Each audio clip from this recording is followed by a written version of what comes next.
오늘 사건 상황실에 전해진 화제의 뉴스입니다. 사고 차량과 뒤엉킨 채 찌그러진 구급차. 어떻게 된 일일까요?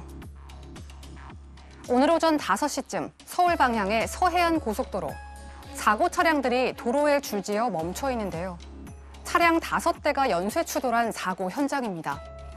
그런데 구급차의 뒤에 처박혀 있는 화물차 한 대. 경찰에 따르면 사고를 수습하는 과정에서 25톤 화물차가 사고 차량들을 들이받아 구급차까지 연쇄 추돌한 건데요. 이 사고로 25톤 화물차의 운전자가 숨지고 다른 한 명이 다쳤습니다. 경찰은 해당 사고를 25톤 화물차 운전자의 졸음운전으로 보고 정확한 사고 경위를 조사 중입니다. 주말 사이 도심 곳곳에서 땅 꺼짐 현상이 일어났습니다.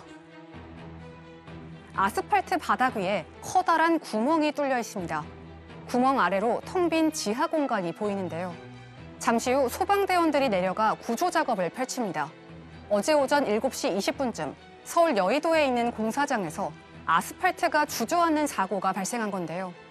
이 사고로 50대 근로자가 추락해 구조됐지만 결국 숨졌습니다. 그제는 경기도 고양시에서 도로가 무너지는 사고도 있었는데요. 4차선 도로의 일부가 내려앉아 지금은 흙으로 메워놓은 상태입니다. 다행히 다친 사람은 없었지만 주변에 수도와 전기 공급이 끊겼는데요. 유사 사고가 자주 발생하면서 인근 주민들의 불안이 커지고 있습니다. 크리스마스를 앞두고 담배꽁초로 만든 트리가 등장했습니다. 길 한가운데에 무언가로 쌓아 올린 언덕이 보입니다. 자세히 보니 누군가가 버린 담배꽁초들인데요. 바로 서울환경운동연합이 만든 꽁초 크리스마스 트리입니다. 이 트리는 124명의 자원봉사자가 한 달 동안 수거한 담배꽁초 7만여 개로 만들어졌는데요. 크리스마스를 이틀 앞둔 오늘부터 KTNG 본사 앞에서 전시합니다. 서울환경운동연합은 담배꽁초 무단 투기 문제의 심각성을 알리면서 담배 회사의 재활용을 촉구하는 취지라고 밝혔는데요. 이어 티끌모아 태산이라는 속담처럼 꽁초들이 쌓이고 쌓여 거대한 재앙이 될 수 있다는 의미를 담았다고 설명했습니다. 검찰이 조국 전 법무부 장관에 대해 직권 남용 혐의로 구속영장을 청구했습니다. 오늘 조 전 장관에 대해 사전 구속영장을 청구한 검찰. 2017년 청와대 특별감찰반이 유재수 전 부산시 경제부시장에 대한 감찰을 벌이는 과정에서 조 전 장관이 민정수석 시절 중대한 비리 중 상당 부분을 확인하고도 감찰을 중단한 혐의입니다. 검찰은 조 전 장관이 유 전 부시장에게 사표를 받는 선에서 감찰을 마무리한 경위가 석연치 않다고 보고 있는데요. 이 과정에서 부당한 외부 압력이 있었는지 등을 확인하기 위해 구속영장을 청구한 것으로 알려졌습니다. 조 전 장관에 대한 영장 실질 심사는 오는 26일에 열릴 예정입니다. 네, 이 검찰이 이제 조 전 장관에 대해서 조국 전 장관이죠. 사전 구속영장을 이제 청구를 했는데 영장을 청구한 이유가 뭔가요? 일단 유재수 전 부산 경제부시장이 2017년에 금융위원회 재직할 당시에 이제 여러 가지 금융업체 대표들로 통해서 부당한 금품 한 4,550만 원 정도를 수수하고 그에 뭐 부당하게 표창장을 발행해 주는 등 그런 것으로 지금 일단 구속이 돼 있는 상황 아니겠습니까? 그러니까 이제 쟁점은 2017년 당시에 감찰 업무를 담당하는 민정수석실에서 지금 현재 논의가 되고 있는 유재수 전 경제부시장의 범죄 비위 혐의를 어느 정도 알고 있었느냐가 일단 가장 큰 문제가 됩니다. 일단은 검찰이 바라본 입장에서는 유재수 그 당시 부시장이 일단 디지털 포렌식 작업을 통해서 휴대전화 디지털 포렌식하는 것도 동의했고 또 대면 조사까지 마쳤기 때문에 우리가 지금 검찰이 알고 있는 정도의 범죄 혐의를 충분히 그 당시에 알고 있었고 알 수 있었다라고 지금 검찰이 얘기하고 있는데 그렇다면 그 정도의 혐의가 있음에도 불구하고 강제적으로 감찰을 중단시켰으면 민정수석으로 권한을 남용해서 직권을 남용해서 이런 부당한 감찰 중단을 한 것이라고 일단 검찰은 보고 있는 것이고요.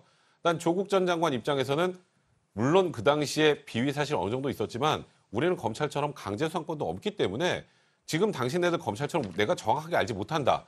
그러니까 그 정도 상황이라면 내가 금융위원회에 사표를 내게 하는 것 정도로 처리하는 것. 지금은 부적절해 보일지 모르겠지만 그 당시에 나의 정당한 재량권 행사이고 이건 정무적 판단이다가 이제 조국 전 장관의 입장입니다.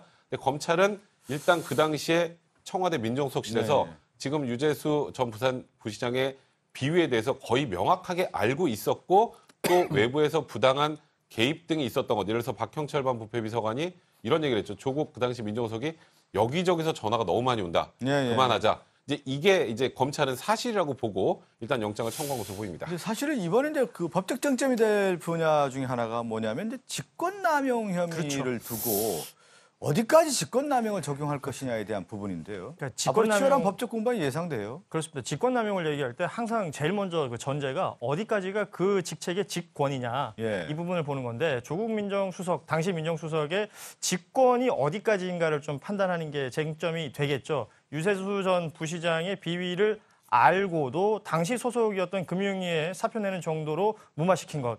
조국 전 장관은 본인 스스로가 그런 표현을 했죠. 정무적인 책임이라는 표현을 쓰면서 그 정도는 인정할 수 있으나 법적인 책임과는 얘기가 다르다라는 부분이 지금 계속해서 알려지고 있는 상황인데 바로 이 부분이 영장실질심사의 어떤 쟁점이 될 것으로 보입니다. 그래서 지금 저희가 뭐 직권남용, 직권남용 얘기만 하는데 공직에 있는 분들 중에는 그 직권이 도대체 어디까지냐에 대한 부분이 상당히 모호한 부분이 있다고 하는데 이번에도 아마 이제 조국 전 장관과 관련해서 직권남용 혐의를 어디까지 적용할 것인가 상당히 좀 논란이 될 것으로 좀 보이고요. 그리고 이제 주말에 땅 꺼짐 현상이 있었는데 좀 그 화면을 보면 그 내용을 보면 엄청 위험한 상황이었거든요. 무섭습니다. 저 여의도에서 있었던 네. 그 땅 꺼짐 현상은 집안이 이제 붕괴됐는데요. 이거는 지하에 매립된 상수도관에서 누수가 확인됐기 네. 때문에 아마도 집안이 약해져서 일어난 사고가 아닌가 이렇게 보이는 거고요. 22일 날은 고양시에도 좀 똑같은 비슷한 일이 생겼는데 도로 일부가 침하가 됐는데요. 이때 흙막이 공사 좀 잘못된 걸 확인을 했습니다. 그렇기 때문에 이건 흙막이 공사 잘못돼서 물이 새어난 걸 확인했기 때문에 21일입니다. 이것도 그래서 침하가 일어난 걸로 지금 보입니다. 고양시 특히 뭐 일산 지역에서 땅 꺼짐 현상이 있었는데 유사 사고가 자주 발생하지 않았습니까? 예, 좀 잦죠. 2005년부터 지금까지 일산에서만 10차례 가까운 도로 침하 사고가 발생했고 최근에 가장 큰 사고로는 지난해 12월에 백성역 인근 도로에서 예, 지하 온수관 파열 사고 뜨거운 기운이 나왔고 사망 사고까지 있었 그 사고였었고요. 그로부터 몇 년 전이 2017년에도 2월과 4월에 역시 똑같은 도로 침하 현상이 벌어졌는데 지금 백석동이라고 나옵니다만 이 지역에 대해 좀 보다 보면 백성역 가기 조금 전에 첫 번째 침하가 있었고요. 네네. 이후에 지하 폭발한 건 그 조금 더 지난 곳이었고.